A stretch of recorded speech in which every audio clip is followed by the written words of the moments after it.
All right, everybody. We are here with Joe Sullivan with the Milis Jisoo community here in Phoenix, Arizona. Some of you guys might recognize him from Fox 10 or ABC 15 or ABC 12. This was the man who was lost in the woods for 3 nights. 3 days and 3 nights. 3 days and 3 nights. Wow. So we're going to get this story because it's a spiritual one. And Joe, why were you up north in the mountains? Yeah, so we're an ecclesial family consecrated life in the Catholic Church. So we have priests, we have laymen, we live together in community. We take the vows of poverty, chastity, and obedience. And so we have a youth group, and every month, we give retreats, and then every month we get together with the youth, and we do lots of different things. We give spiritual formation, we have mass, we give sermons, we do a lot of charitable work. We volunteer like at Andre House and St. Mary's Food Bank, lots of different things. We do street evangelization the first Friday of the month on Roosevelt Road downtown. And so we had organized a hike to Fossil Creek, which is up near kind of a little south of Sedona, more toward Camp Verde, Strawberry area, where there's like a dam and there's a nice place to swim. And so we spent the night at a place, friends of ours in Cornville, and then the next day we went down to Fossil Creek to hike. Yeah. And so we went there, we started swimming, everything was really good. So evidently, it's a 4.5 mile down to where the water is for swimming. Mm-hmm. It's a 4.5 mile hike. And then it's 4.5 mile hike back. Right? And and it's terrain we're not really used to. And later we heard the trail is a little bit complicated.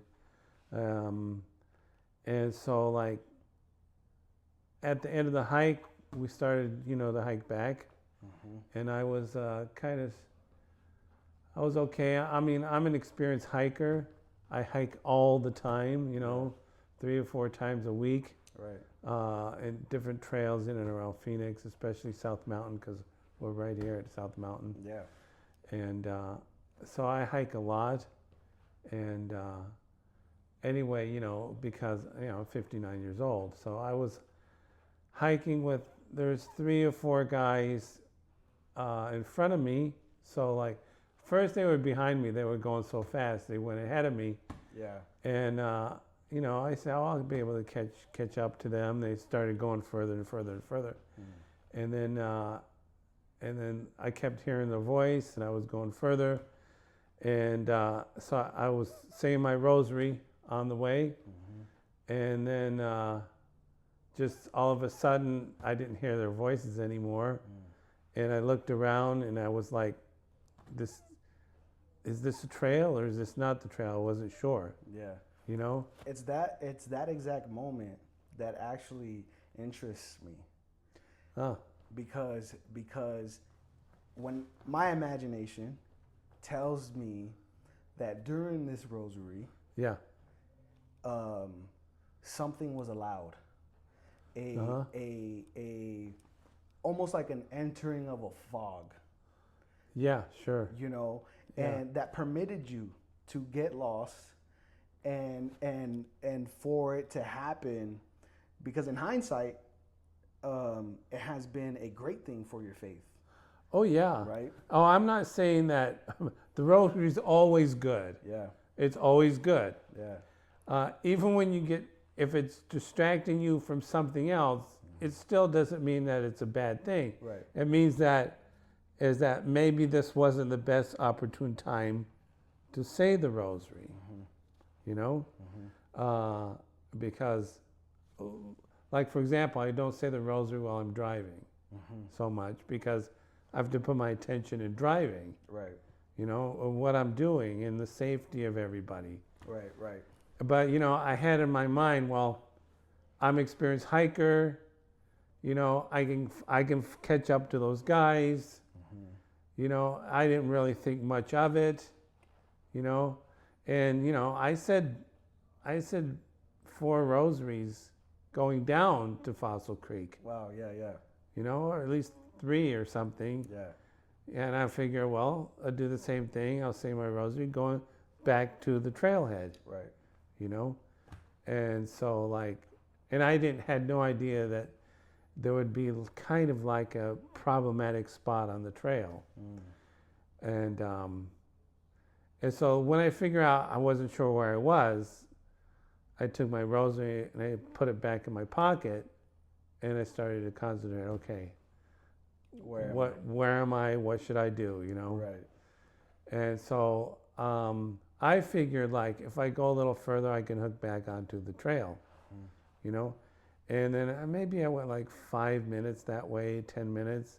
And then I checked my phone, my GPS on my phone to see where I was. And so then I saw the trail, I saw where I was. And I said, oh, look, if I just go a little up further, then I'm going to hook onto the trail. So I put it back in my pocket and I kept going, And so I was doing that throughout the night. I started around maybe 5 o'clock. And so I was doing that for the next hour or so. And I kept pulling out my phone, checking the little blue dot, and I kept zooming in and zooming out. Well, that was a mistake. Okay. I kept zooming in and zooming out too much. I lost orientation of if I'm getting closer to that crossing to the trail, or it looked like I was, so I kept going further and further. And then more time passed, and I should already be there. What's going on? I don't know what's going on. And so I called Bob, which is one of my brothers in community here, who also helps organize these little outings. Yeah. And so I called him maybe 5-6 times. He no answer. So I called Father Cahill. Father Cahill is one of our priests. And I called maybe 3 times Father Cahill, and there was no answer, Was Father Cahill there on trail as well? Yeah, he was on the trail, yeah. Okay. And they're not answering maybe because of a lack of reception? They weren't answering. I found out later that Bob says, Joe, I never take my phone with me on a hike. So he didn't even have his phone. So I even forgot about that, Yeah. And I guess Father Cahill didn't have his phone. And so I went a little further thinking maybe I just wasn't close enough yet, to the trail. So I maybe went 5 or 10 minutes longer, and then I called again, no answer from Bob. No, and then it dawned on me I can call one of our guys. So I called Michael Siebert, who's in our youth group. This is his first year at the seminary here in Phoenix for him. Yeah. So I called him, and after 5 rings, he answers it, The young guy had to have the his young cell guy, phone. Michael, he's 18, 19 years old, 19 years old. And I said, Michael, oh, praise God, you picked up. I think I'm lost, I don't know how I got off a trail, and I need someone to come and I need water. I hardly have any water left. Yeah. And it would be, could you come and get me, Yeah. And then he showed me, well, do you know how to do the GPS track my phone? And I said, no. He says, you can send me your location. And he showed me how to do that. Yeah. So I opened it up, and I pressed the button, and I sent it to him. And it says, send me my location or whatever. And I texted it back to him. And I said, you get it? He says, yeah, I got it. I see you. I see your blue dot. I know exactly where you are. iPhone to the rescue. Yeah, and so I'm going, praise God, that's great, man. Yeah. And like all my worries just kind of disappeared, you know? Yeah. Yeah. And so meanwhile, I was going to keep going toward what I thought was the intersection of the trail. Right. And so like I kept going, and like maybe 15 minutes, 20 minutes later. So this is already like an hour in, you know? So like from 5 o'clock to 6 o'clock. And it's starting to get kind of dusk, you know? You Right. can start seeing a little darker, you know? And I call him again. And meanwhile, because I was looking at my GPS so much and zooming in and zooming out and calling and everything, I realized there was very, very little power in my phone that was left. Very little, you know? So like I stopped like looking at it so much, and I just kept moving forward to where I thought I was getting closer, because it looked like I really truly believed I was really getting closer to that place. Right. And then so I called him, and Michael answered again. I said, Michael, are you coming? Are you coming? He says, you know, I lost your place. You know, you're gonna have to send it to me again. Wow. So I open it up and I send it to him again. You know, and meanwhile I look at the juice. There's like 3% left. No. Yeah. Okay. So I sent it to him again, and I said, Michael, did you get it? Did you get it this time? And he says, wait, let me see. And he takes a little while, and then he goes, oh man, Joe, dude, you're like completely in a completely different place than where you were the last time. And then right after he said that, the phone died. No. Yeah. Wow. And that's when it got real. And that's when it got like, there was absolutely no communication after that. Yeah. None whatsoever. Wow. Yeah. And so the only thing I had to go after that was what I believed to be the right direction. Yeah. It's kind of like where I am at where I was on the riverbed. You know, it was clearly a riverbed, and a big one. And so if I just keep going up the riverbed, I know right there is where the riverbed cross sections with the trail. Right. You know, so it should be just right up here to the left, you know, and I just go to the left, and then go down to the left again, and it's right there. Yeah. You know. And so I'm going. By that time, it's like, I'm not sure. It's like maybe 6:30. It's getting really dark now.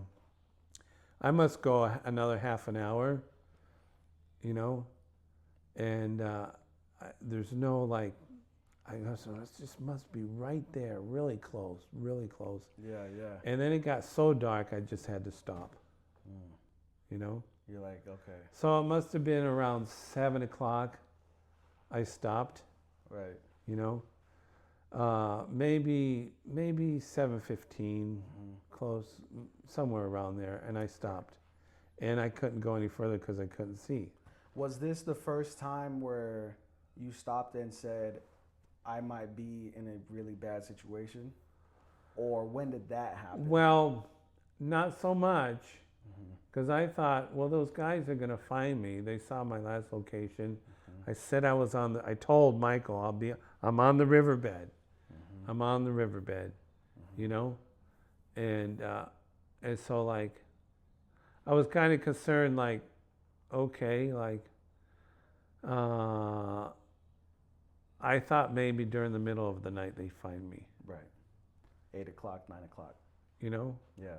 Like even in the nighttime, like 12 o'clock, 1 o'clock in the morning. Yeah. You know? So that kind of shows me the distinction between my way of thinking and your way of thinking. I'm a lot more short-sighted. and more, and I believe more pessimist, because I'm hearing you and you're saying you're positive, and you're even positive about a 3-4 hour time frame. Well, because I know how long the trail was, you know. Yeah. So to take that trail takes a couple hours. Yeah. You know. Yeah. Plus, if they call guys and they put together some sort of a team, like if they call 911, because they did call 911. Right. You know, and I figure they'll call 911. The sheriff will will know. He'll get a team together, and they'll go down. Yeah. With these backpacks and flashlights and everything, you know. Yeah. And so I was kind of expecting that. I wasn't fully expecting that, you know. But you knew that option is available. I knew, like, because I stopped. I wasn't moving anymore, you know. And if some guys, even if our guys had these big flashlights, or if the sheriff brought in some guys with big flashlights and backpacks and stuff, they went up the riverbank, the riverbed, then they would have found me. I would have been right there. Right. You know? But I also had the idea, well, maybe they won't find me, you know? And so, like, if they don't find me, I'll just keep going further, and I'll find that little thing in the morning, you know, and I'll be on the trail. So that's what I was thinking. Yeah. Plus, also, too, is because during the night, I didn't have any more water. So in the morning I got to get up anyway and get water. Wow. From somewhere. Yeah. Because I wasn't going to stay there. Yeah. Without any water. That sounds, like I'm saying, to me, you sound like an optimist. Because I'm me. If I'm in that situation at 8 p.m. And I know they can't find me, and those are the last words, I'm sitting there and I'm like scolding myself for, you know. Yeah, well, I'm more of like, take control. Right. You know? We're good. So for me, in general, my constitution is take control. You know? Yeah. And so that kind of kicked in. And then because I was a big fan of the show Man vs. Wild, some of that stuff kicked in too. Okay. And so Bear Grylls always says, you stay where you are and you die. Really? Yes. You move if you want to stay alive. Because you have needs. And you got to get to where you need to go. Yeah. And he says, usually if you follow the river, in either direction, it usually takes you where you want to go. Yeah, but I thought I was going downstream. Yeah, and so that's what it's better to go downstream. And I thought I was going downstream. And there's many reasons why I thought I was going downstream. And so, like, for example, when the moon came up, I was on the riverbed, and the moon came up from the opposite direction I was traveling to. So it comes up in the east, right? Right.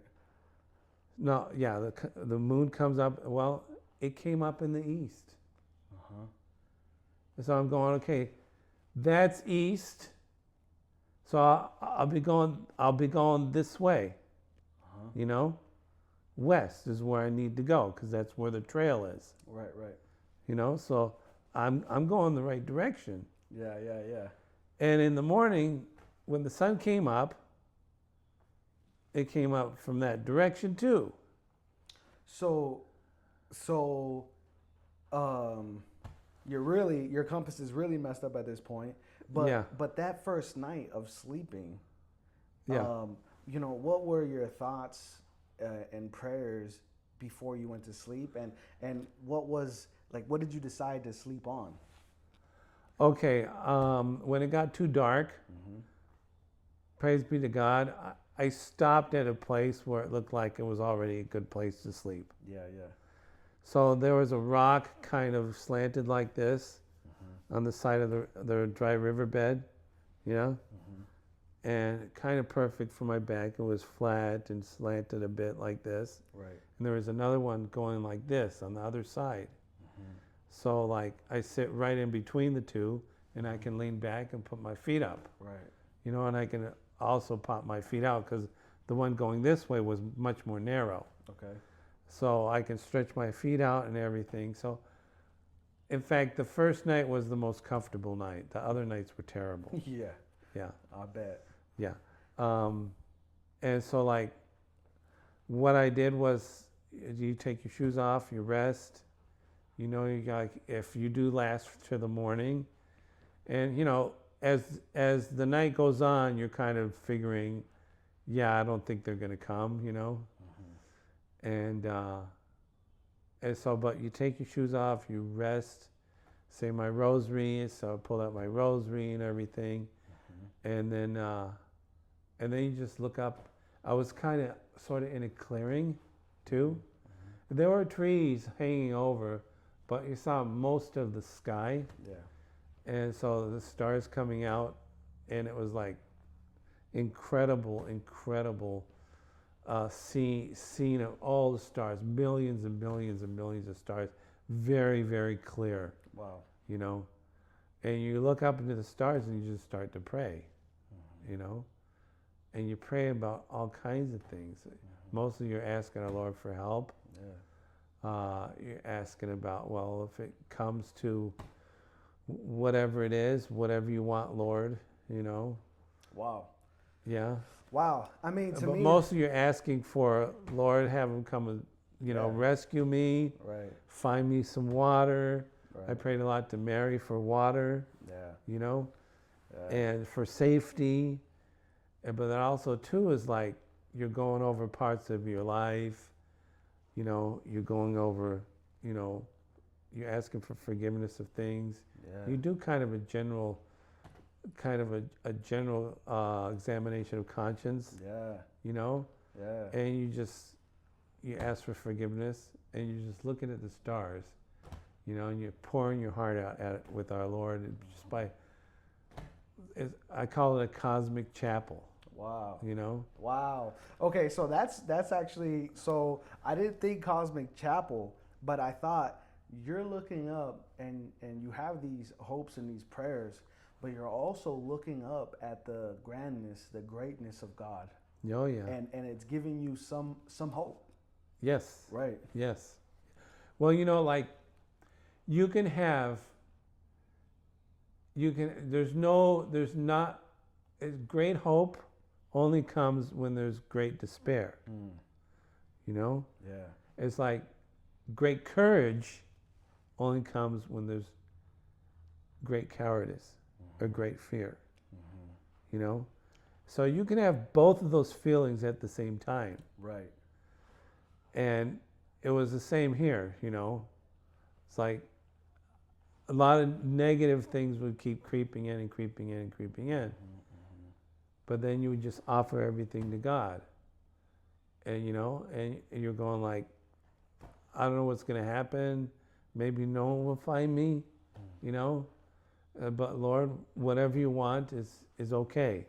Wow. You know? Joe, so you're telling me this is the extent of your thoughts and prayers on night one. Night one, yeah. What does your thoughts and prayers look like day two? Night two was wild. Yeah. It was freaky. Night two was very out of the ordinary. Wow. Yeah. What was freaky about it? Well, let me just tell you. In the morning, I got up. Nobody came. I thought during parts of the night people were coming, because when I told you about the moon and the sun and everything, especially the moon, so the moon wasn't actually, I found out later, wasn't actually going east to west. Well, actually it was, but because I was turned around, it looked like it was going to east to west, you know, but I was turned around kind of north, southwest, you know? Yeah, that's what. So it was crossing over my path, an east to west way, but because it wasn't like down the main, like down the main riverbed straight, it crossed this way across the riverbed. So it looked like it was coming from this direction when it was really coming from that direction because it crossed over kind of like this, across the riverbed. So like during the middle of the night, the moon, it looks like it starts over here. It was actually like moving kind of like this, across like this, It would go over the canyon wall over in this direction, and it shines everywhere. So it was shining, the light of the moon was shining in that direction, and it was hitting the trees, some of the trees would light up, and it looks like there's lights over there. And I'm going like, hey, there's somebody coming, Yeah. And that fooled me, So I was shouting and, hey, I'm over here, help, come, And then the light wasn't getting any different. It wasn't moving around so much. Wow. And I figured out, oh, that was the reflection of the moon. Wow. Yeah. But I figured during the night, I just have to go up a little further, find the trail on the left, and then I'm home free. So in the morning I got up, nobody came, and I just started moving. Plus I had no water. It was a very, very, very dry night. I didn't drink anything during the whole night.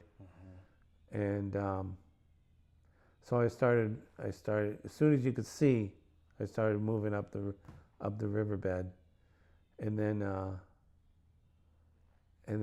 after a couple hours, it looked like what I saw, the trail, going up the embankment and over on kind of on a ridge, and then moving the other direction. And I'm going, okay, great, that's it, And so after that happened about an hour, I started moving, 2 hours. And I'm going up the embankment, I'm going around, and I'm going through all these trees and brush and all this stuff. And I get to like nowhere, like there's nothing there. There's just a big rock canyon wall there, And like, no, there's no trail here. Yeah. So when you're looking at this canyon now, your environment is now, how you say this, very unfamiliar? Yeah. Yeah. That's why I just stayed on the riverbed. Because I told also everybody, I told Michael, you'll find me on the riverbed. Right. So I was going to stay to the riverbed. I wasn't going to stray off of it. Right.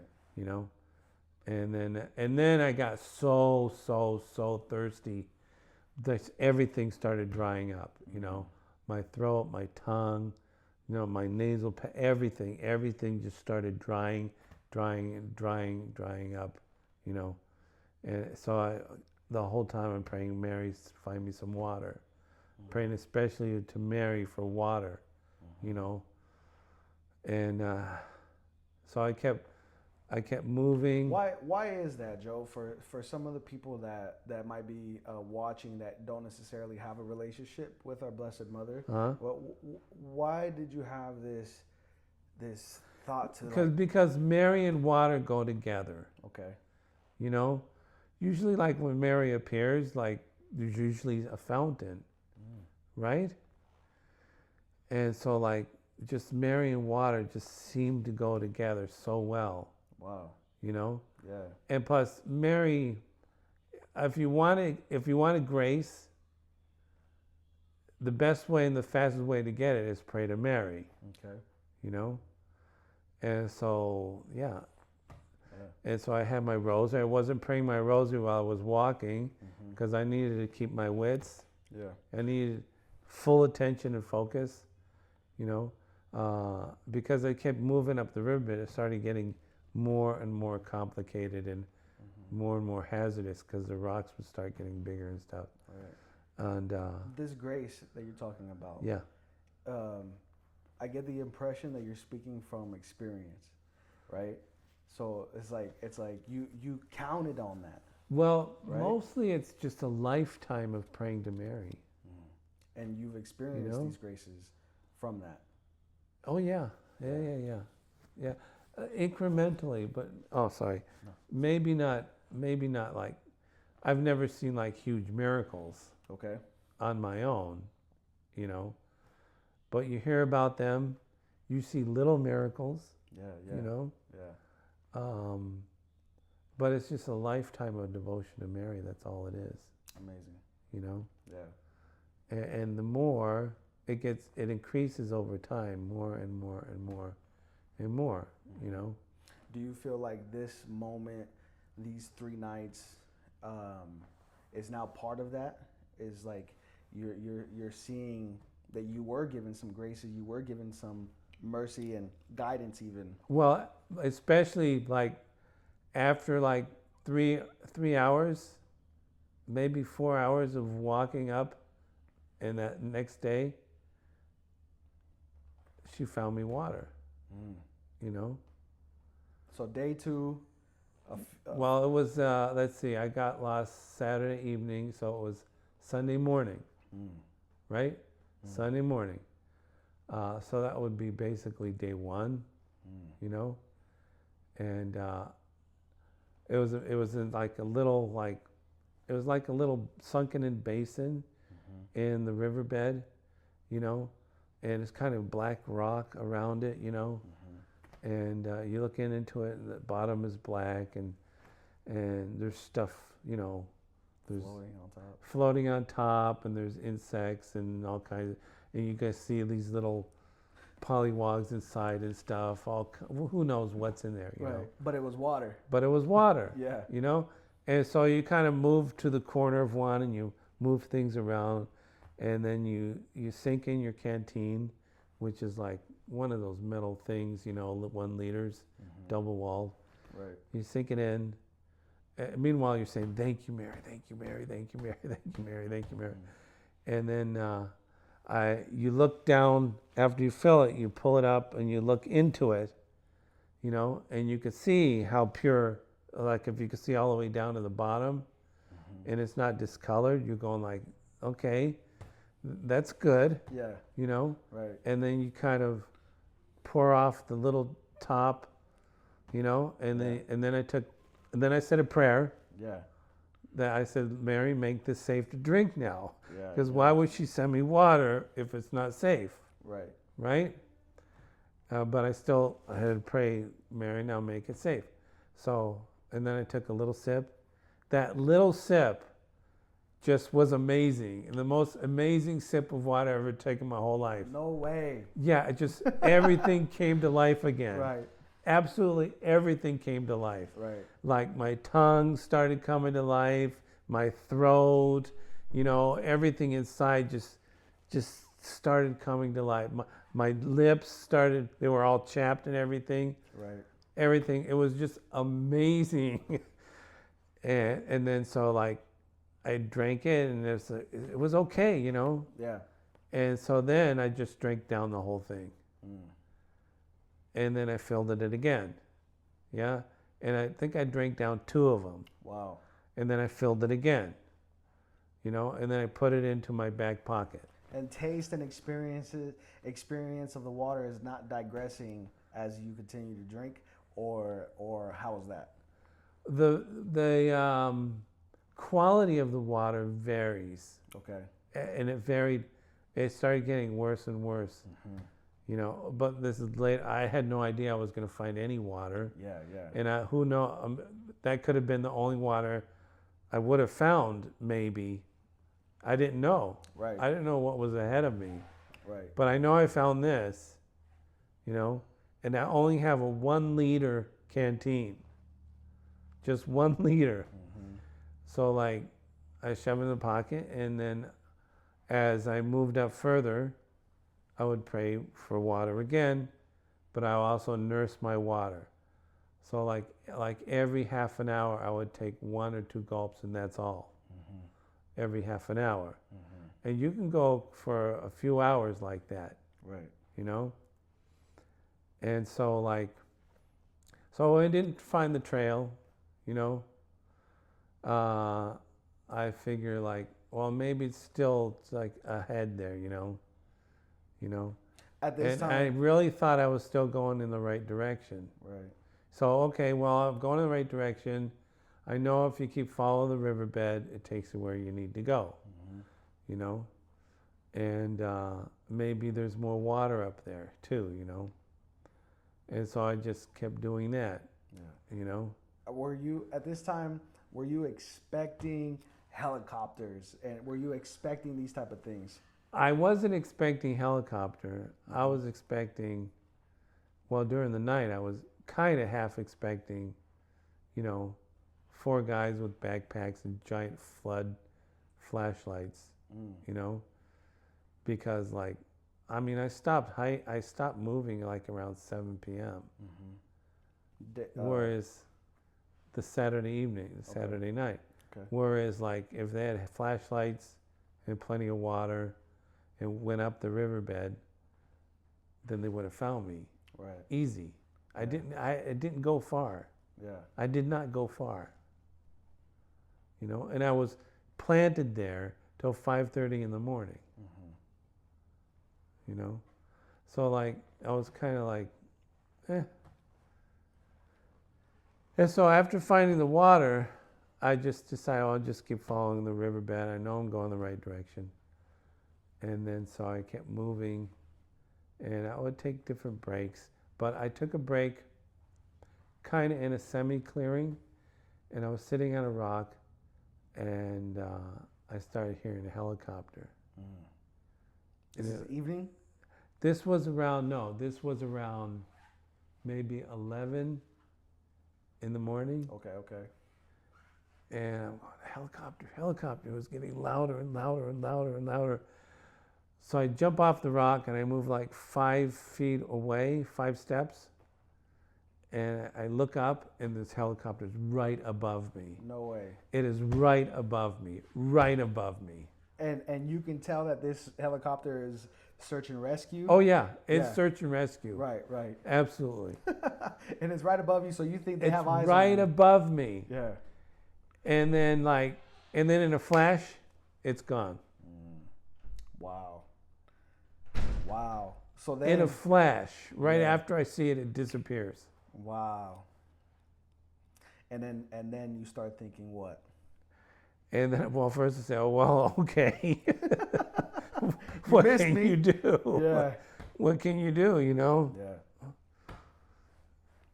And so, I got back on my rock, I shook my head, said a prayer, took a little more water, and I just kept going, you know? Wow. Yeah. I think for me, I have always made it a practice to put myself in people's shoes. And as I'm hearing this, I think at that moment, my frustration, right? But obviously, you got more experience in life as me, and I hope that I have that much patience. Well, maybe it's just I have a calmer constitution. Yeah. Or whatever, you know, Yeah. I try to take control where I can take control. Yeah. And then give it to Mary in the things that I can't control at all. Right. Like if I'm going to find water. I can't control that. But I can control moving up the riverbed, keep moving. And so I started thinking of how about nutrition. Maybe I need some energy too, you know? And so I'm thinking of Bear Grylls, eating spiders and all these things, you know? I don't know if I can do that, Not right now. Yeah. And so, well, maybe plants or something. So I started looking at different leaves, and I even smelled some of them, but I just couldn't remember, I don't know what this is or whatever it is, you know. So And then I did remember I can eat prickly pear, you know. The cactus. The cactus, prickly pear, you know. Yeah. And so like, so I was looking around and I saw one like kind of up on the embankment. Mm-hmm. So I moved over there and I said, oh, this looks pretty good, you know. Mm-hmm. By that time, you know, I didn't have much water left either, you know. Did you have a knife on you? No, I didn't have a knife. So you had to take the thorns off. Yeah, so I looked for a rock. Yeah. There were lots of rocks. Mm-hmm. So I looked for one with a nice straight edge on it. Yeah. You know, it worked quite well. Mm-hmm. So I cut it off with the rock, you know, and then I cleaned it from the needles with the rock and everything, you know, and so like, and then I just, you know, you bite into it. Yeah. You know, and it kind of like, by that time I was very dry, you know, I had already used all my water. Mm-hmm. And then things started to come to life again. You know, it was, you know, if you ever had it, because they make jellies and jams with it, you know. Mm-hmm. The Mexicans put it in different dishes and stuff. Mm-hmm. And it's quite good. Yeah.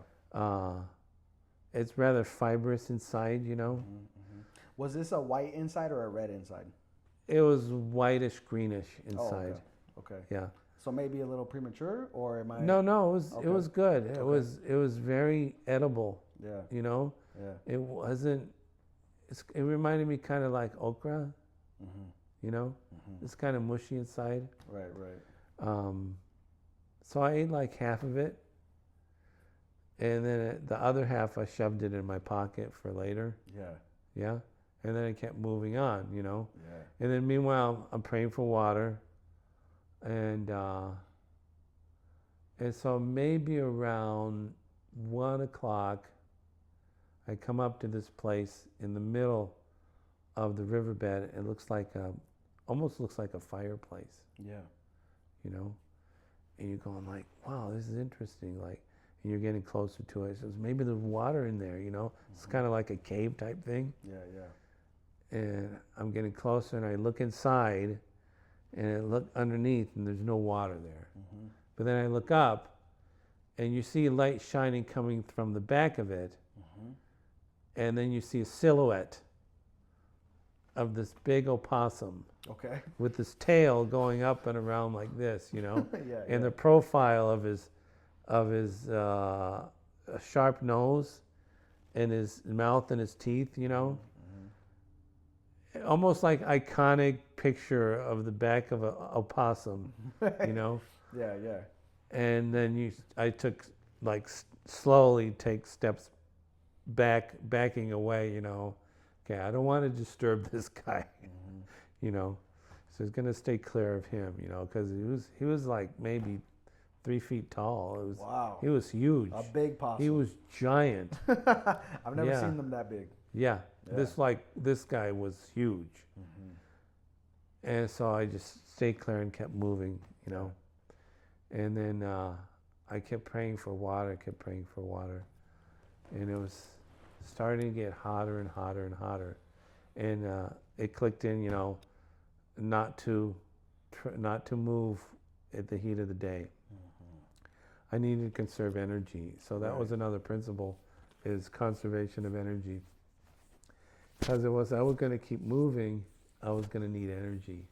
Because like, even if someone found me, I wouldn't have been able to walk out of there. I was just too tired. Right. You know, way too tired. Wow. So like, I was going to need a long time to rest. So, and so like, around 3 o'clock, it got so hot I stopped. And I found a place under a tree, and so I started resting, but the leaves of the tree wasn't enough shade because the sun kept. They say the temperature at the bottom of the canyon is 10 or 15 degrees hotter than the top of the canyon. And you can feel it. Yeah, it holds it in. Right. You know, and you could feel it. especially the scorching sun. Right. And it goes right through the leaves. So I was there for a little bit, and I said, I got to get out of this. I need to find some solid shade. So I went up a little further, and I found a good place. There was a big tree that kind of went up like this, a big tree trunk that went up and curved over, and underneath it were these rocks, these slanted rocks that I can lean back against on. So I went over there. And what's so amazing is when I got to that place, I looked behind, and there was this big basin of water. It was amazing. Yeah. It was nice. Yeah. So I did the same thing. I said, man, I was so happy. I'm going, thank you, Mary. Yeah, you found me a place, not only a place to sleep and rest, but there's water here too. Wow. So I can be with the water all night. Yeah. Yeah. So this basin is a good size. Yeah, it wasn't bad. It wasn't huge. It was like maybe a big bathtub full. That big. That works. Yes. It was a big good. bathtub full. Yeah. Yeah. And so and it was like a meter lower than where I was going to sleep. So it was like behind me about a meter and a meter down. Yeah. And so this is perfect, And so I took my shoes after I filled up and said a prayer, checked for the purity of the water and everything, and did all those things that I explained before. Yeah. I went back to the spot, took my shoes off, and pulled out my rosary, because that's the time to pray my rosary. And I just started, praying my rosary, just praying and praying and praying. And then, you kind of like looking around while you're praying. And over on the right side of the embankment, I saw some weird things. Like, this is kind of, what is that? And you're like, this look like kind of like statues. He says, what, statues here? What the heck? And you're going and you look a little further. He says, that looks like markings and stuff. And I'm going I got to check this out. I got to check this out. What is this? Some old Indians over here or something. And I'm going so I put my boots back. And this time I was really tired. I didn't want to get up, And it was almost painful to put my boot back on. But something I have to see what this is. Right. So I put my boots back on, and then I started navigating through the rocks and the twigs and the leaves, and the branches and the trees and everything, and you're getting closer and closer to this area, and you see these little statues, maybe like a foot tall, one of a guy with a beard with a top hat. The statues were real. Yeah, they were real. So you got close and so I got close, and then you see markings on these tree trunks and stuff, and you're looking more inside, and it's almost like you're getting into where all these trees are, but then you're looking inside and you're seeing more pictures on the trees with frames and different things. Literal pictures. Yeah. Of people, and then you're looking inside. And you see all these strange markings and carvings all over the place. It's almost like it's like this little shrine or temple. Yeah. And you're going what the heck is this? Right. And at a certain point I got in so far, I saw so much, I said, no, I got to get out of here. Yeah. I gotta get it. This is weird. And this is it wasn't like these beautiful images and stuff, but they were all kind of skewed, And so I'm going, I'm getting out of here. Yeah, yeah. So I turned right around and went back to my spot, Did it look it was inhabited recently? Who's to say? There was a lot of it wasn't cleaned up so much. Yeah. But it was definitely some sort of like someone's doing something here, Right. you know? And so like I just didn't want to risk it or anything. Yeah. Who knows, you know? Yeah. That sounds creepy. It's very freaky, very Yeah. creepy. Yeah. But that's just the tip of the iceberg. So like I went back, I grabbed my rosary, I tried to just forget about that. I'm not even gonna give it any more attention, you know, but it's freaky. Yeah. There's something going on here. Yeah. So around dusk, so around 6 o'clock, this is like 3 hours later, I must have dozed off a little because I was super tired. And I woke up and it was dusk. And I look up, and so I'm able to put my feet on a stone like this, almost like, you know, a fishing board when you're going deep sea fishing. Yeah. Yeah. You have your rod and you put your feet on the thing Right. there. So I had a rock kind of like that, you know, and I had a rock behind me, kind of slanted, and this tree trunk was kind of like this, you know. Okay. Perfect Yeah. little spot. Yeah, it was nice. Yeah. And so I woke up, and it's like I must have been on my side or something. And then I look up, and I'm shocked, like, what the hell is going on here? Yeah. So about maybe 100 feet in front of me, maybe 70 to 100, there's like 5 women on the right side of the riverbed, kind of on the embankment. Yeah. And they're all dressed in these white robes. Yeah. So you're. Yeah, and some of them are like, they have this white makeup on. And I did not hear them, you know. They did not say a word. They just kept looking toward the center of the riverbank. So what do you believe that was? Well, let me explain a little more. Yeah. And so they didn't say a word. There was no word spoken at all. And clearly at first I thought maybe a mirage or something, because I was going up that day. You look up in the canyon wall and you think you see somebody. This happened to me a few times. Yeah. Yeah. And you're yelling, "Here, I'm here, please," you know, and you figure out it was a mirage, Yeah. you know. And it happened a few times. And then kind of toward this place, I saw way out up on the ledge on the canyon wall.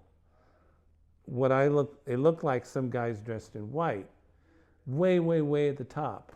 It looked like there was a lot of them coming down off the mountain. And then then soon after that, I saw that it was a birch tree. Okay. It was, birch tree has this big trunks that are all white and black, Sure. Yeah. you know. And so those are those are birch trees, you know. There's nothing's going on here, you know. Yeah.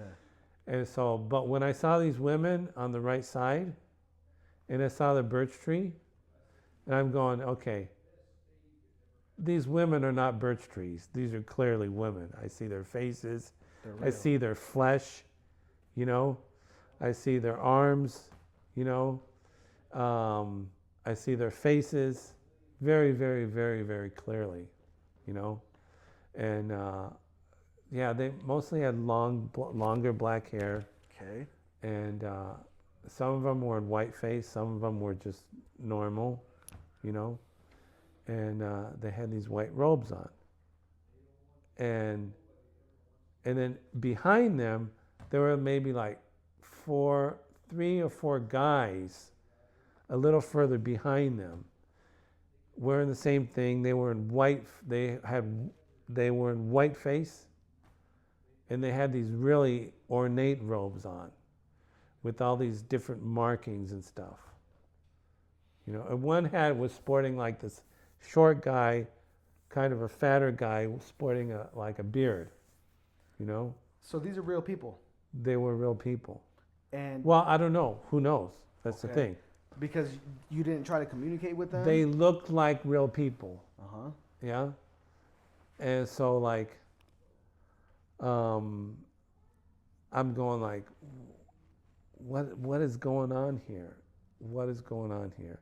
I'm going like, maybe this is some sort of Satan type thing going on here. Yeah, because that's what I'm thinking. And then behind me, I saw 3 guys under a tree, maybe like 50 feet behind me in black, all dressed in black, behind a tree. And I'm going, okay, maybe those guys are like security. I don't know.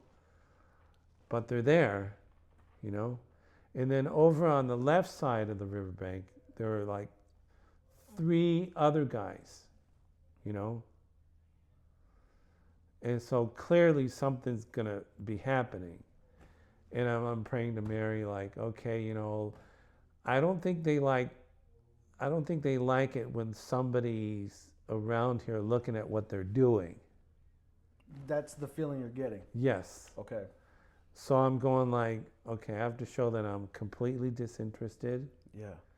And like, whatever happens, happens. Joe, that sounds kind of crazy though, because your life's on the line. Well, yeah, that's what I'm about to say. Is like, It's like, okay, Lord, I'm ready. Whatever happens, happens. They might kill me or whatever, but what can I do about it? The only thing I can do is, if it's the devil, he hates being ignored. I'm just going to ignore him.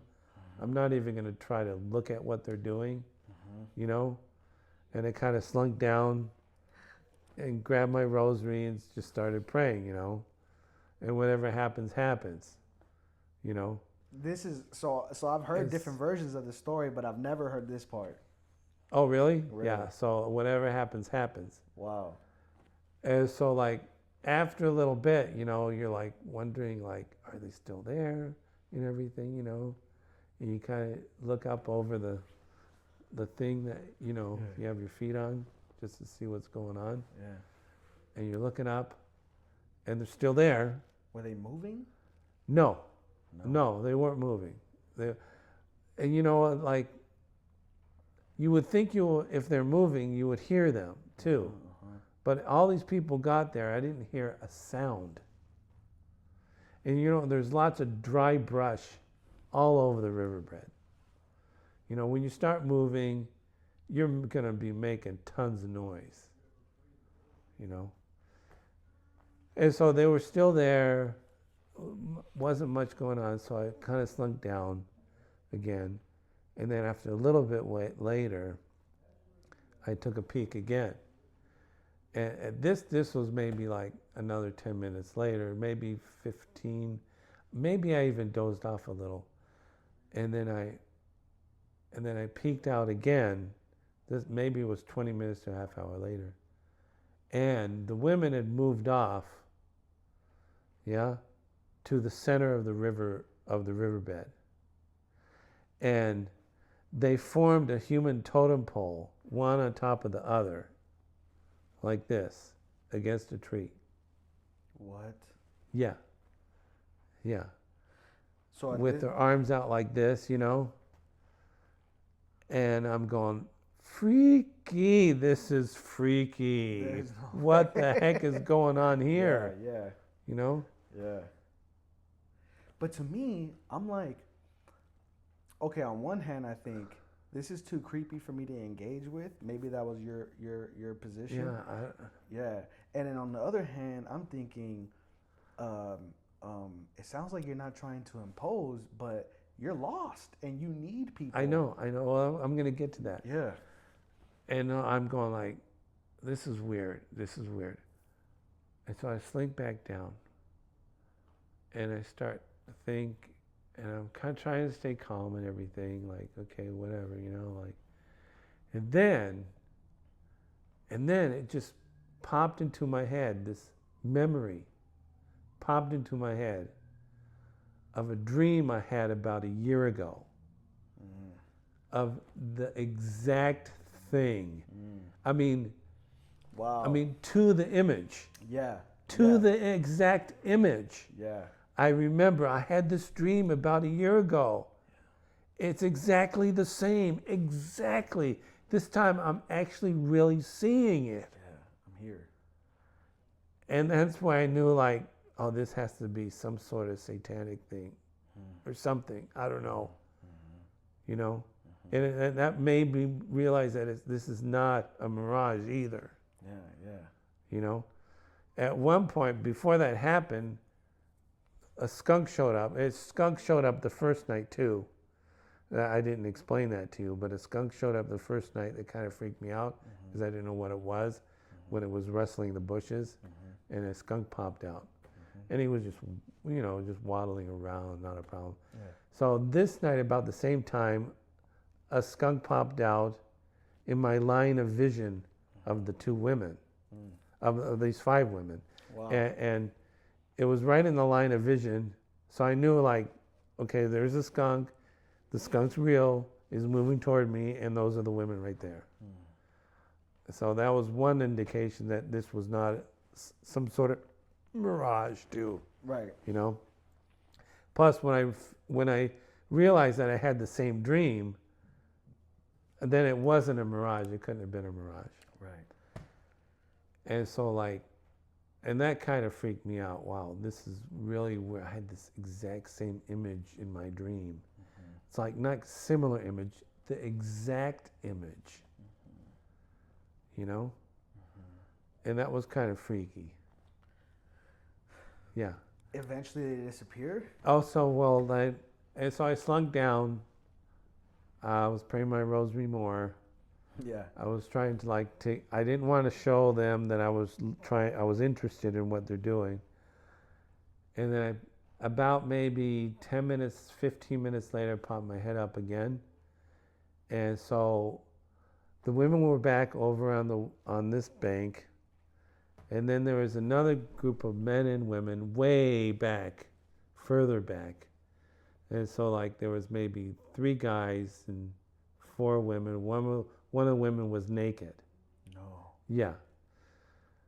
Yeah, with her arms stretched out. Now we know it's satanic. Yeah. And then I'm going, okay, wow, this is really weird. The guy, and then after a little bit, they moved off way, way, way, way, way further down. And then they just started looking at me. That group of guys, the guy with the beard, and the other guys just started looking at me, right at me. And some of the women started looking right at me. And that's when I asked for help. I asked them, I need help. I know you're there. You know I'm here. Please, I'm lost. I need help. Find me where the trail is and everything. Nothing. During this whole thing, no one said anything. It was all silent. Everything was silent. Completely, everything was silent. I didn't hear anything or anyone speaking at all. But when you were talking, they made eye contact with you. Before they were making they were looking right at me. Wow. They were looking right at me. Wow. And I kind of knew they weren't going to do anything, already. Wow. But I had to try, I guess. Wow. And I figure at that point I thought nothing was going to happen to me, because they would have already done something. Yeah. And so then I, just turned over and rested a little. And then a little while later, I popped my head back up, and they were basically, all the women were gone. There was a group of guys that just kept looking at me and looking at me and looking at me. By that time, I was so tired I wasn't be able to sleep. I'm going, I have to get some serious sleep. So I started I saw a little place in the middle, kind of toward on my right. It was like a more flatter surface, more like a bed, or creepy, kind of looked like a coffin. But I moved everything on top of that and tried to get some sleep, and I might have got some sleep.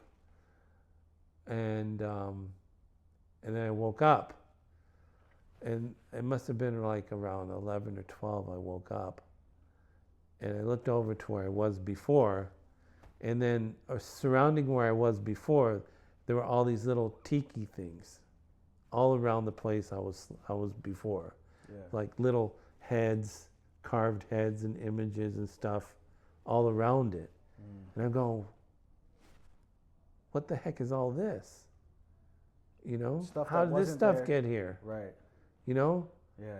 they were like little images of carved heads and little boxes, carved boxes and stuff that it was all around, you know. Mm-hmm. I thought it was weird, you know. Of course it's weird. Those people You know? must have left it. Who knows? I don't know, but they were there. Yeah. But I couldn't sleep, so I moved off to that place, you know. And I wasn't really interested in knowing what those things were. Right. And I was able to sleep more. And when at that time when I moved up, there was one guy left. Mm-hmm. In the middle of the riverbed, he had like a little light with him, almost like a candle. Yeah. I'm not sure what it was. And he just kept looking at me, looking at me, looking at me, looking at me, looking at me.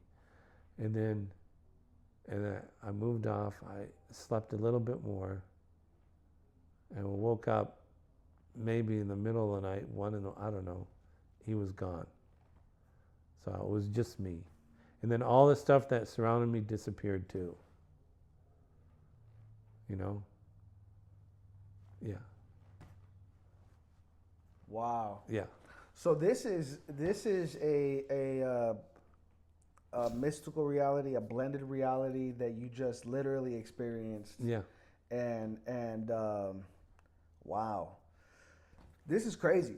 Have you found? I've never experienced anything like that before. Yeah. Have you found any significance looking back at Well, that? the only thing I can think of is, judging by it was. Now, the second part of the whole thing with the little tiki things, I didn't have that dream at all. The only part of the thing I had in the dream was the women on the side, the men in back of them, and them forming this totem pole. Right. That's what I had in the dream. You know, all the other stuff after I didn't have in the dream. Right. But the only thing that I could figure was God was letting me see that the devil is real, and he's just right there. He's just right there. He's right next to you. And he's waiting. And he's doing all this stuff. Yeah? Even he's doing all this stuff next to you. Right. And kind of like waiting. Yeah? And it's almost like, you know, like we have guardian angels. Yeah.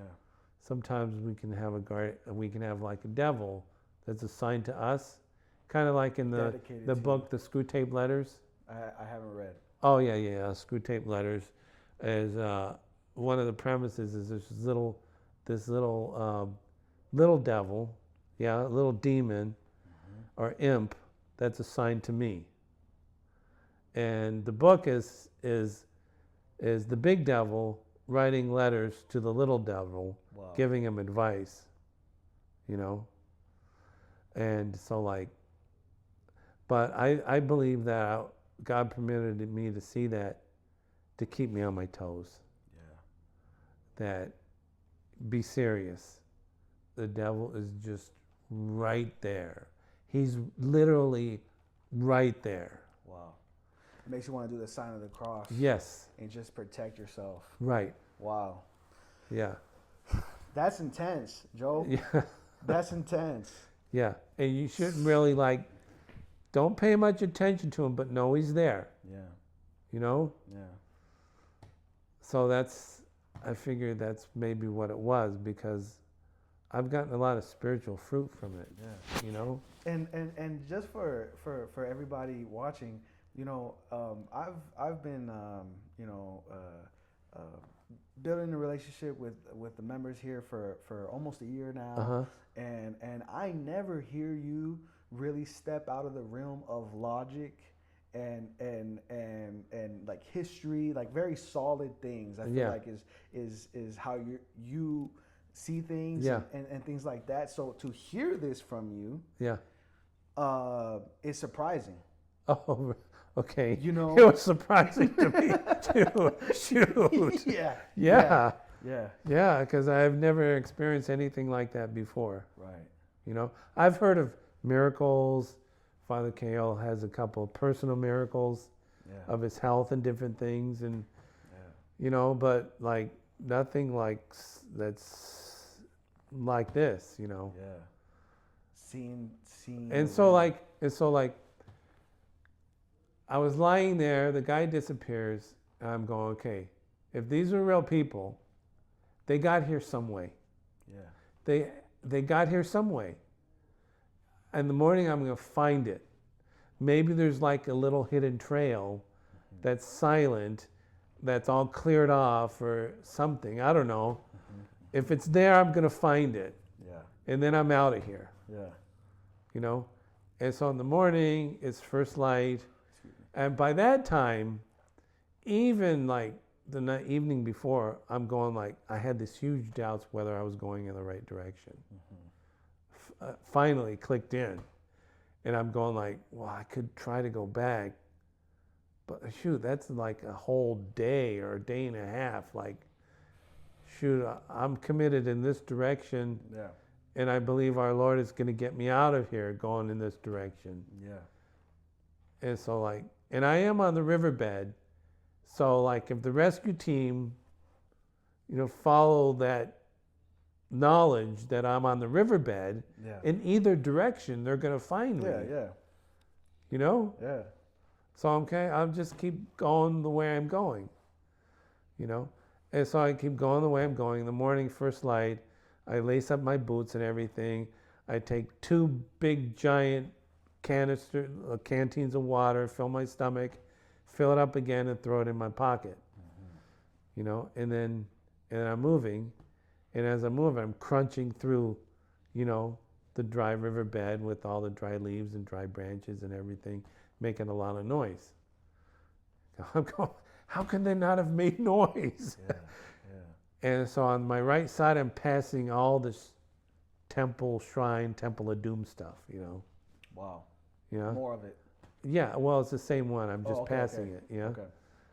And so I'm moving, and you know, it's kind of sidewinding a little, and I'm looking for like on the embankments and stuff, this hidden trail or anything, you know. And I'm going from one embankment to the other embankment to the other embankment. I'm kind of zigzagging, you know, through the whole thing, trudging through, and there's like branches, there's big giant logs over the trail, you know, that you got to go under and go over and go around and all kinds of stuff. And like after an hour or 2 hours, you're like, no, there's no trail. There's absolutely no trail here. Not at all. You know? And I'm going, man, maybe they weren't real people, but they weren't mirages. Right. You know? Something spiritual. And so like, and then I just keep moving. I keep praying for water, because now I just have a canteen full that I'm nursing. Right. You know? And so like, and that was the part, that's about the time in the early afternoon I hit my first rock face. It's like a big rock face. So apparently the riverbed is in different levels. Okay. So I hit this face of rock that you gotta climb to get to the next level, you know? Right. Almost like a video game. Right. You know, and some of those things were so hard to get through. Wow. Really, really hard to get through, because I'm not a rock climber.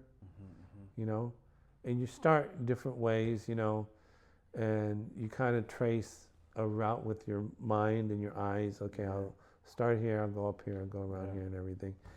And so like, this was like 30 feet, and about 10 feet up I get stuck, like in this little wedge, you know, and there's like a platform about shoulder high that I got to get onto. Right. And you just can't get up it. Like there's nothing to grab onto, your feet and everything. You're just kind of stuck. Right. you know? And then you're thinking, okay, maybe there's another way around, you know? So you're like climbing off of it and you're looking around, you're looking to the left, you're like, oh, you go over here. And then there's nothing. You're going, okay, I got to get back to where I was before.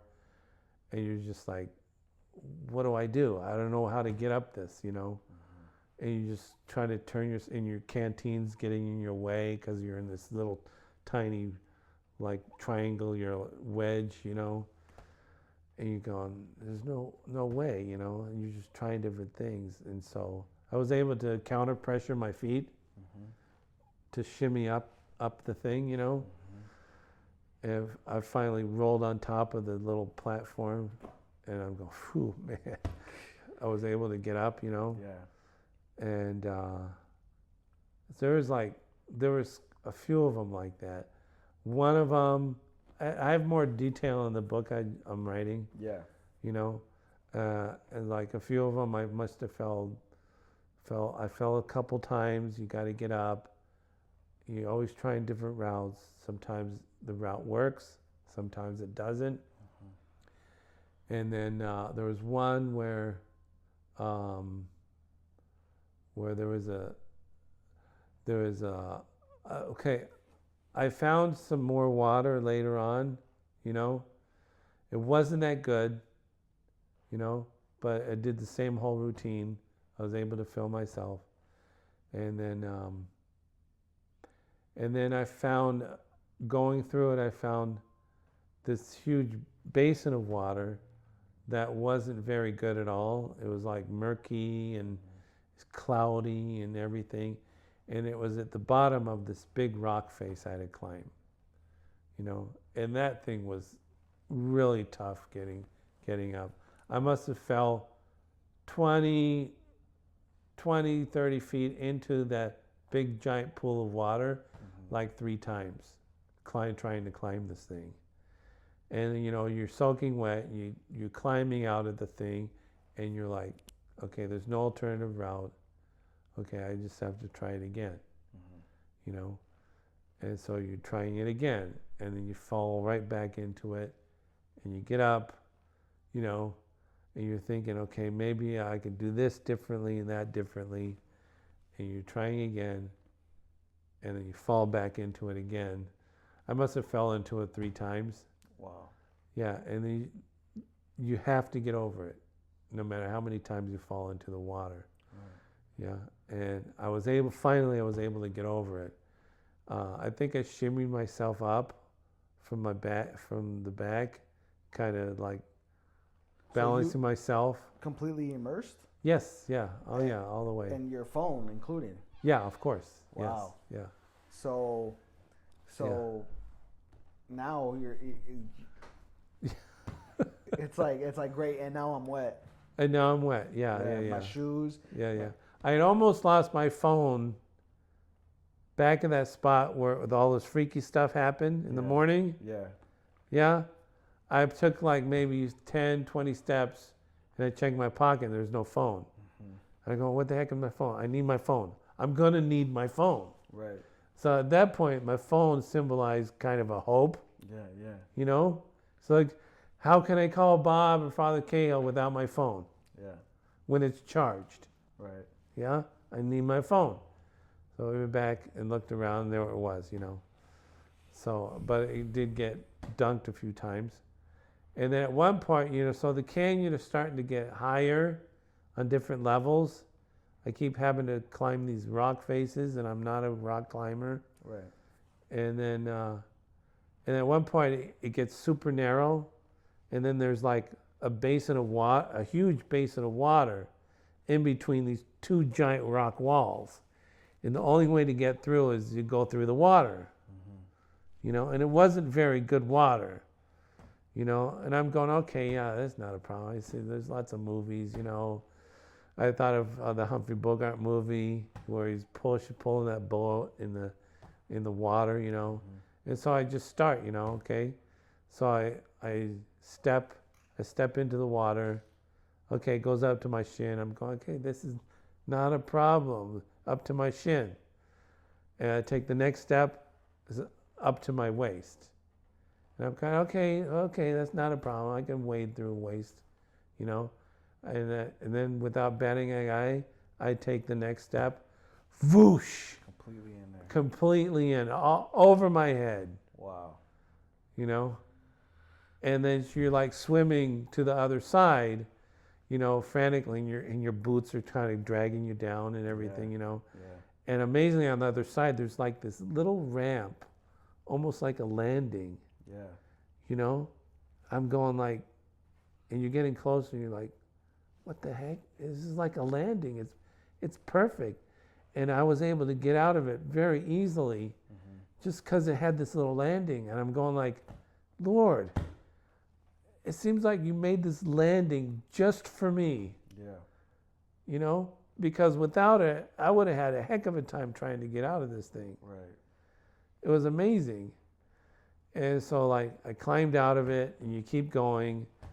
And then there was another one just like that I had to wade through. It wasn't as bad as that, but it was very similar. Wow. And at one point I found a place where I could fill my canteen, and the water didn't look very good. It was very smelly. It was kind of murky. It was yellow.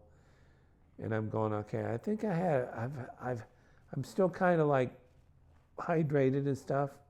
So I threw it in my pocket. I didn't drink it. And then about 45 minutes later, I found another place with better water. Yeah. So I dumped it out and filled it with the new water. Nice.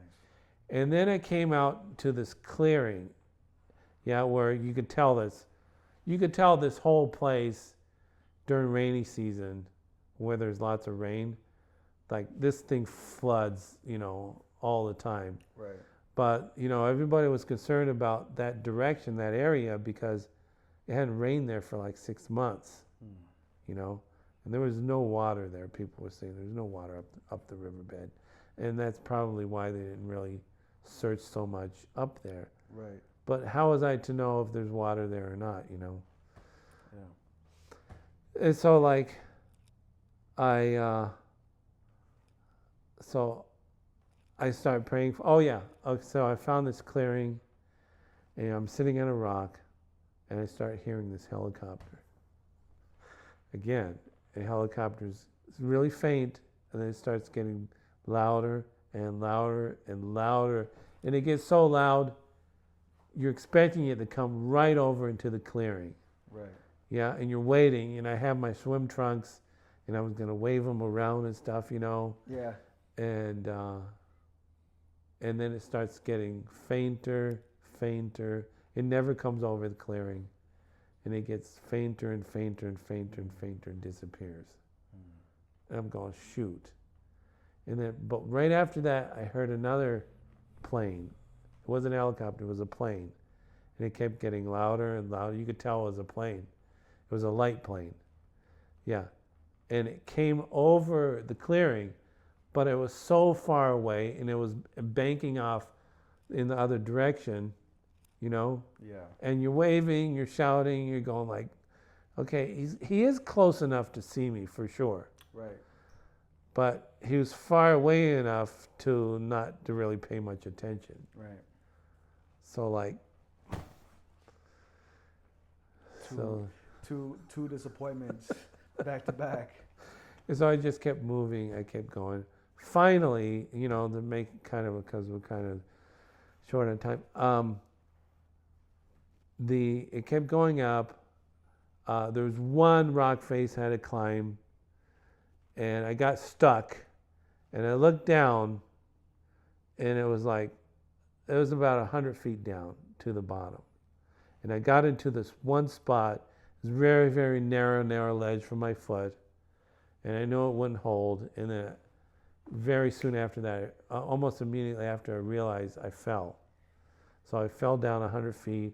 I must have tumbled over twice, flipped over twice, because I remember the earth and the sky exchanging places a couple times, you know? Wow. A big boulder hit me in the head on the way down. Wow. And I thought I was a goner by that, because it was a long way down. Wow. You know, and there were like trees and rocks and cactus and everything all the way down. Wow. you know. So I hit the bottom, and I'm lying there for like 5 or 10 seconds, and I realize, hey,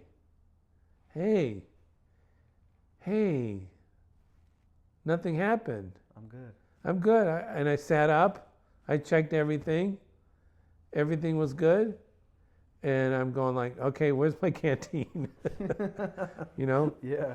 And so I picked it up. I found it was close by. I picked it up and just went straight back to where I was before, you know? Wow. And 100 feet is a lot. 100 feet's a long way. Yeah.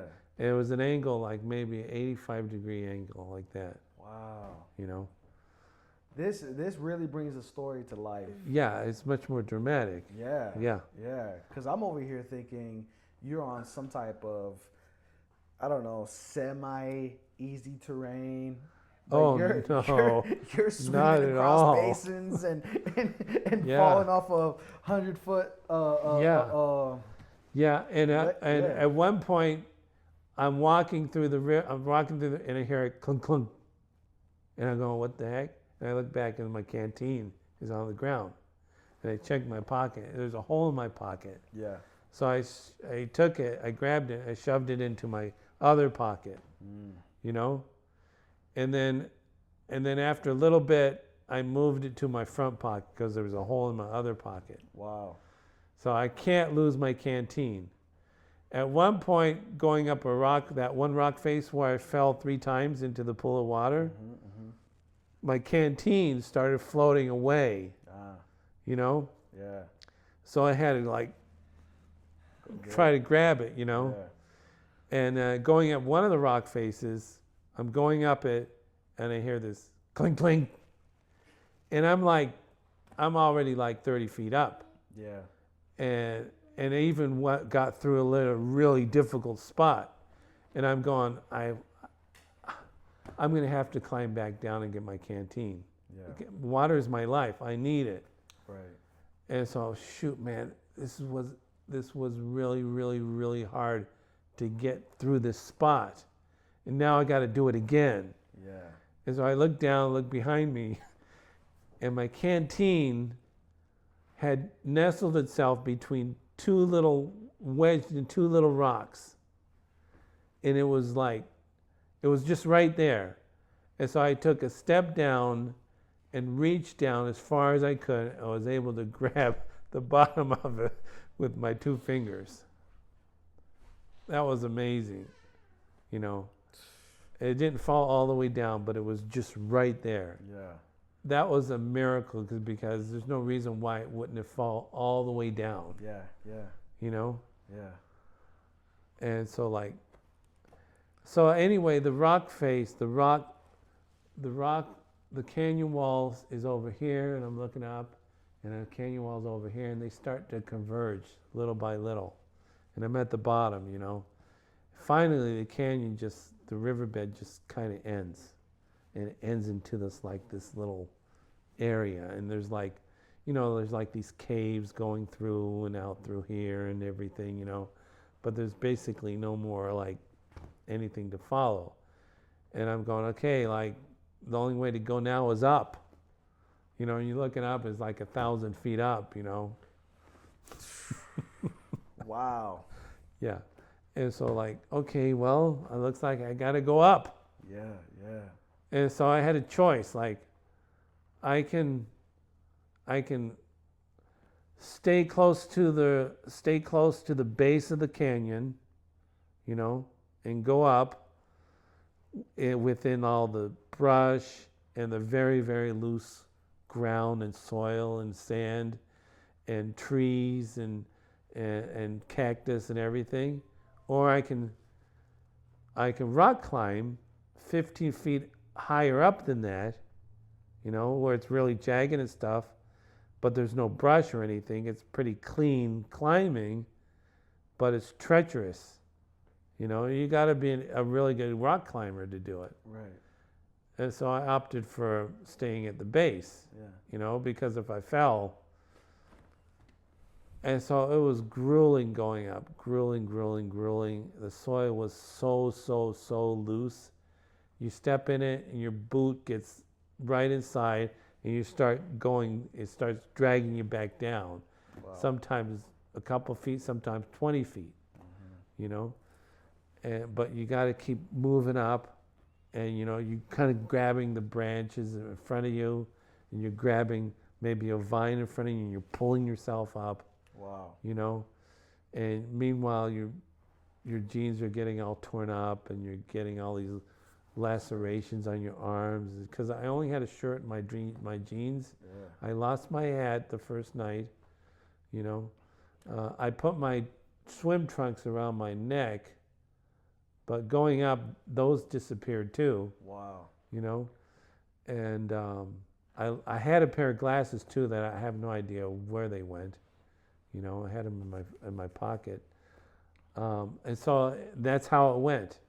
And it was slow and it was grueling, and I got so tired. And by that time, it was super hot. So it got to a point where you get to a spot, you rest. This time you're nursing water. Oh, I forgot the third night. The third night I was praying for water. This was before I got to that part. Okay. Third night I was praying for water because I was almost out completely. And I'm going like, okay. So I'm going up almost like I came to like this, almost like these stairs. It was almost like a staircase almost, very wide. And I'm walking up it, and it was like the hottest part of the day. It was time to stop. And I'm praying, Mary, please find me water where I can sleep and rest for the night, you know? And so like toward the end of the day around 3 o'clock, I'm going up like this place, and you know, the canyons, you can see the canyon, and I get to the top of it, and look down into it at the top, and it kind of goes down, and there's this beautiful giant pool of water. At the hour of mercy. Yes, but it was a really big pool of water. Wow. And it was completely rectangular, almost to a T, almost perfectly rectangular. Yeah. You know, with big giant blocks, like square blocks, almost all square blocks. Like it was almost like it was man-made. Yeah, yeah. And it looked like one of those Roman baths. Wow. You know? Yeah. Well, of course, the blocks, they weren't like, they were all really shifted like this, you know?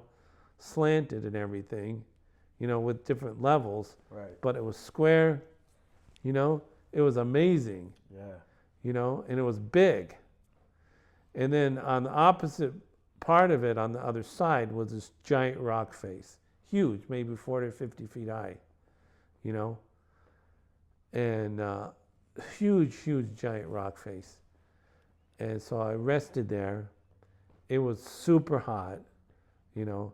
I even took a swim there, which maybe wasn't all that good. It did cool me down, but it got me all this, you know, all this dirt and kind of a slimy dirt all over me.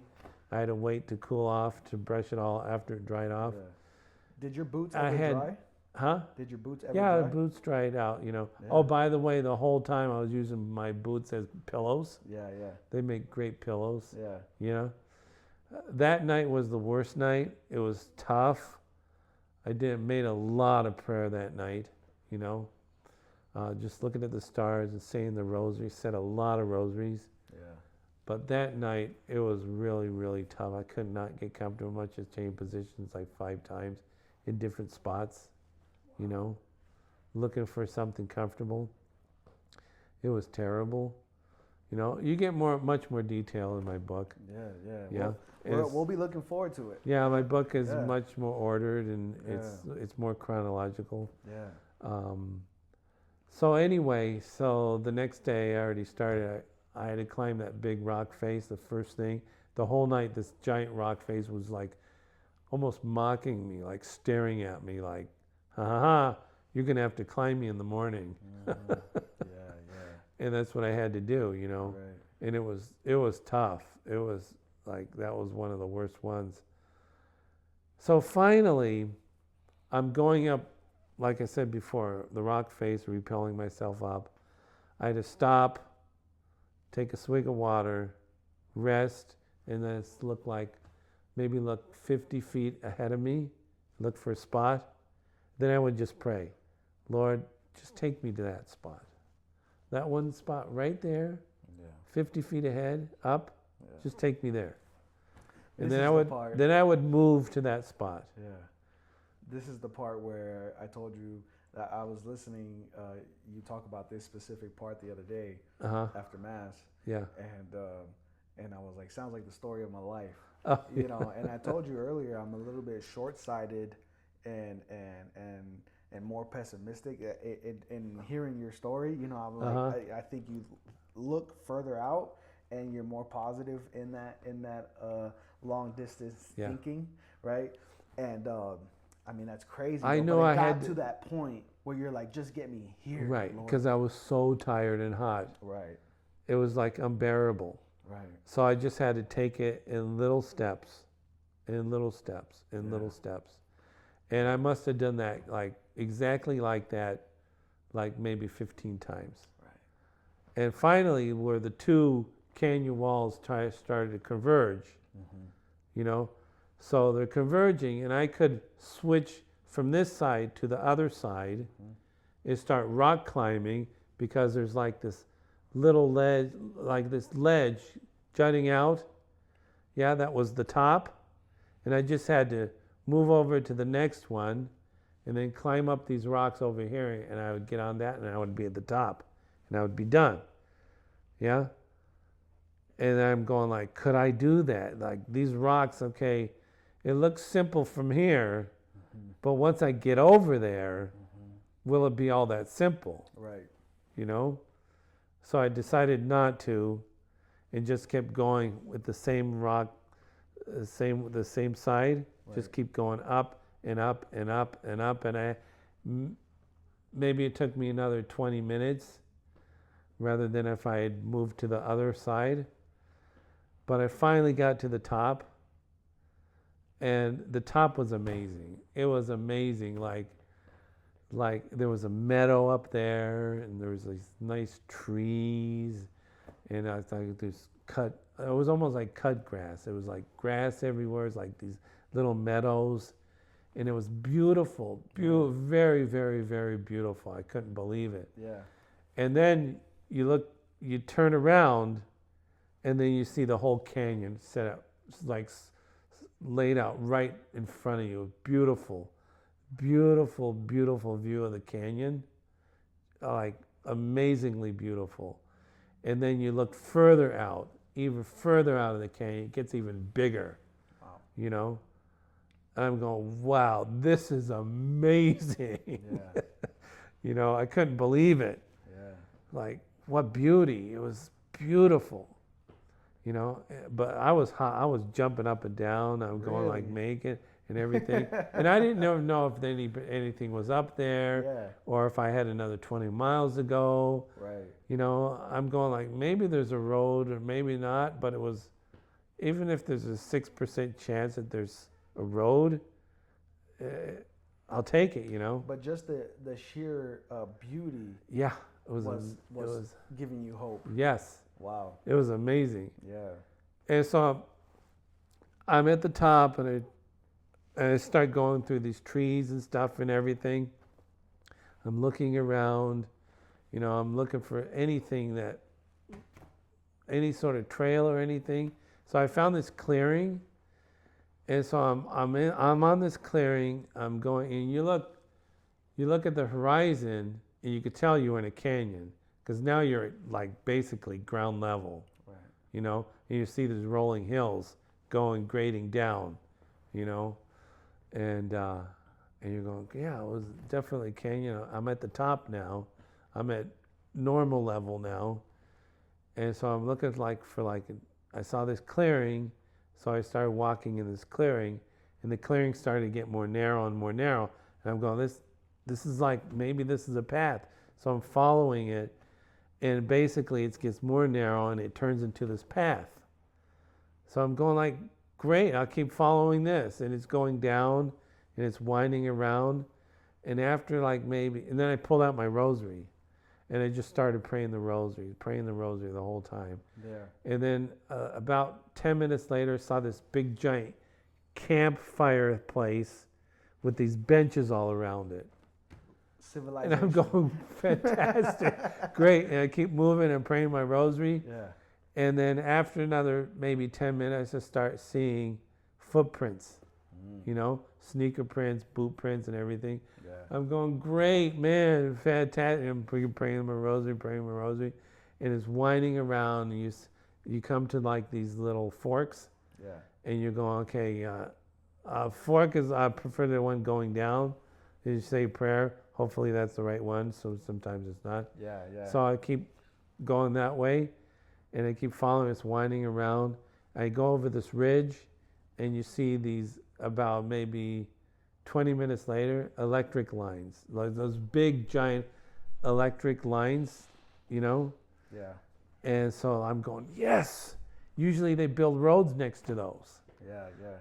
And so I'm going further down, and I must have I'm on my fourth rosary, And so I go over this other ridge, and I'm just finishing the last Hail Mary on my fourth rosary, and I go over the ridge, and I see a car on the road.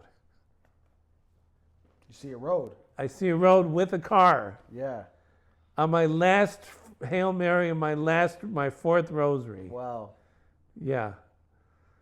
And so I'm going, yes, Mary, you did it. Yeah. And so I'm following the trail, and it's getting closer, and I wanted to just run right up to the road, but there was a barbed wire fence. Yeah. There was a hefty one. It was like 5 lines of barbed wire. Right. So I had to keep following the trail. Finally, the trail led out onto the road. There was a stop sign and everything. Wow. Yeah, and then I just planted myself in the middle of the road. Yeah. Yeah, and started waving my hands and everything. Wow. Yeah. And someone picked you up? And someone picked me up. A guy named Claire. Wow. Yeah, it was like in this little white SUV, Yeah. a really tiny one. Yeah. I explained who I was, people looking for it and everything, He says, you need water? Water, I'll give you some water. In the back, he had a big cooler full of ice cold water. Yeah. Yeah. So I drank 2 of those down because I knew I was hydrated enough to drink and everything. Yeah. And we started discussing and everything. Where do you need to go? I told him, well, the trailhead. Or he said, no, maybe people are looking for you. Maybe let's go to Camp Verde Ranger Station. Yeah. So we went to Camp Verde Ranger Station. He said, you hungry? Have a peanut butter sandwich. He gave me a peanut butter sandwich. Wow. I couldn't eat the peanut butter sandwich. I just couldn't, Really? My stomach was like, I couldn't eat it. You were like in shock. Yeah, I don't know. I just couldn't eat it. Right. I took one bite and it was like, no, I can't eat this. Wow. So anyway, just to make things quick, I went to the ranger station. Basically, no one was there. I saw a guy finally, and he was walking in and out of the buildings, and grabbed him. And he went and got the ranger. And then I explained everything to the ranger, and the ranger got the sheriff, And the sheriff's like, oh yeah, we've been looking for you, man. And the ranger got the EMTs, and they checked me and everything. And they checked my blood pressure, they checked my heart rate, they checked my hydration, they checked my blood sugar. Everything was perfect. Wow. Yeah, it was amazing. Wow. And then the sergeant came. I'll call the sergeant on the phone later a little, but they called the marshal, called Father Cale and Bob and Pablo, and they came, and we had a big reunion. Everybody was really happy and everything. Oh my! I bet you they hugged you. They said I was doing so well. They said, do you still want the ambulance? I said, no, I don't need the ambulance. I signed a waiver. And then they asked me, could you sign our waiver too, the MTs, So I signed their waiver, And so yeah, it was amazing. And they were all asked, well, how did you what did you find water and everything? What happened? I pulled out my rosary. Mary found me water. Mary saved me, because the sergeant, when I finally called him, he said, Joe, I've doing this for a long time, for years and years. I never seen anything like that. He said, you are one tough dude. Yeah. You're one tough guy. Yeah. And I said, well, it was Mary that saved me. Mary was the one that saved me. He said, your designation officially is self-rescued. I said, no, it was Mary that saved me. It was Mary that rescued me. Wow. Our Blessed Mother, how sweet. Yeah. God bless her. It's really, there's parts of this story I'm blown back by right now, and I'm just like, dang, and it's amazing that we do have her, right? Yeah. That she does care about her children. Yes. And to hear this story, it gives me hope, and I hope it gives other people hope too, But that's amazing. When should we expect a book from you? Well, I'm doing the editing right now. So I'm doing the first edit. It has to be corrected. Mm-hmm. Maybe there'll be another edit. I don't know. Mm-hmm. And then it's I have a really good friend of mine who's really good at graphic art and photography, who's doing the cover. And then I'm going to submit it. I want to submit it to major publishers, Catholic publishers, and see what happens, because more importantly is I don't want to self-publish because there's no distribution. Right. And I want to get the message out, that pray the rosary. Pray the rosary every day. I pray a lot of rosaries every day. Yeah. Pray the rosary every day. That's the message. Mary is there. She's our mother. She's there to help us. In a time of need, she's there to save us. Yeah? Amen. And lead us to her son. Wow. So that's the message. And wherever Mary is strongly, the devil is there. Mm-hmm. And so that was another sign that Mary's here strongly. Yeah? And the devil hates her. Yeah. And the devil wants us to scare us away from her. Wow. Yeah. So and the more people that know, the better. Yeah. And so what got me onto the rosary more than anything is Fatima. Okay. Mary told Lucia and Jacinta, and especially Francisco, to pray the rosary. And Francisco asked if he will be in heaven.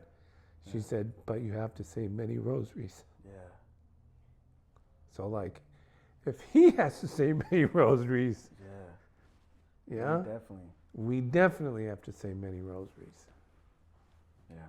So for me, one rosary a day, no, it's not enough. Has to be more. Yeah. More than one rosary a day.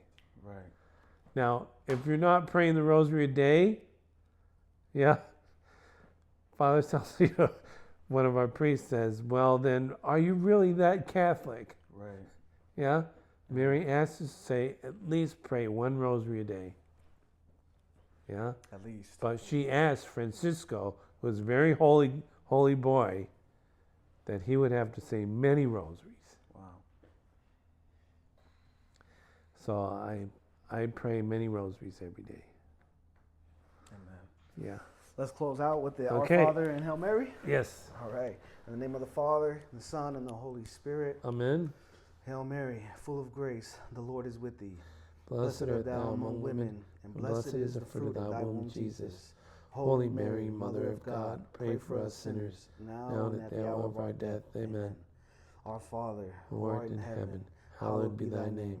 Thy kingdom come, thy will be done, on earth as it is in heaven. Give us this day our daily bread, and forgive us our trespasses, as we forgive those who trespass against us. And lead us not into temptation, but deliver us from evil. Amen. In the name of the Father, Son, and the Holy Spirit. Amen. Thank you, you. Joe No Sullivan. problem. Thank you so much. Adrian, it was That's a amazing. pleasure Yeah. to tell the story. Yeah. Yeah, and to promote devotion to Our Lady. She's our Amen. mother. Amen. We're her children, Yeah. Thank you. right?